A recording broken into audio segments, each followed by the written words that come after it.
Thank you, Mr. President. I rise to speak on the Constitution Countersigning Amendment Bill of 2023 and to indicate that the Greens are not in a position to support this bill.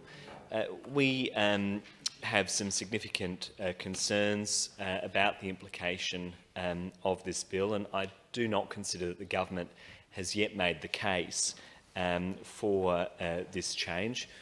I think it's fair to say, Mr. President, that we have seen an increase in distrust of our democratic institutions over many years now. Indeed, I think that's ramped up since 2015, and that's driven by a range of different factors. But I think part of that is often a lack of faith or respect in our politicians or our political processes. And we are concerned that this change is being embarked upon without appropriate explanation. Obviously, we will listen to the committee stage, but we're concerned the case has not been appropriately made. Indeed, democracy is or functions best when there are checks and balances in our system, and this bill aims to remove counter-signatures. While this may be a minor thing, it is a check and balance in our system, and we believe that it was established as part of our political process here in this state for a reason.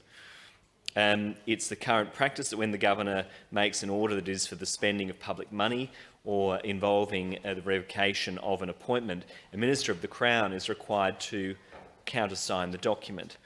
I understand the government claims that COVID-19 precipitated circumstances where that was difficult, and I understand that sometimes the Executive Council may wish to meet virtually. I understand that, and this may well be a sign of things to come. But it is difficult to understand precisely why the government needs to take this approach.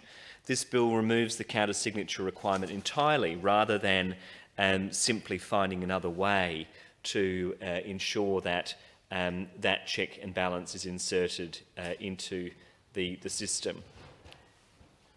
The Greens believe that all decisions made by democratic institutions must be accountable, and indeed that includes decisions made on behalf of the Governor, or indeed the Governor acting out their constitutional obligations.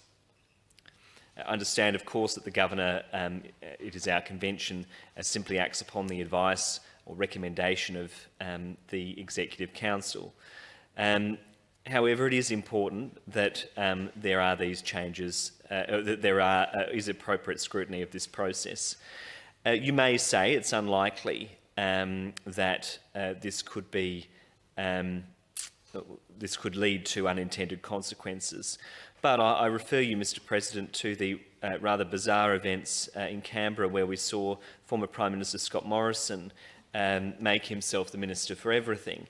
He was able to swear himself into numerous portfolios without even telling another minister. And so the option or the requirement of having a counter-signature certainly makes sense in that context.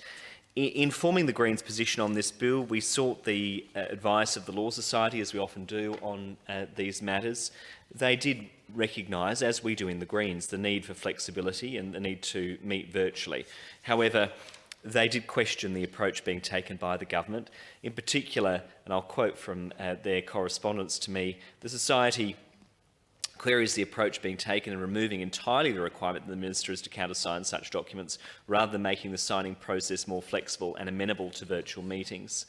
The Law Society indeed suggests an alternative approach which removes the need for in-person simultaneous signing. Perhaps the government may be open to some form of amendment to address that, but in its current form, the Greens do not feel that we're in a position to support it.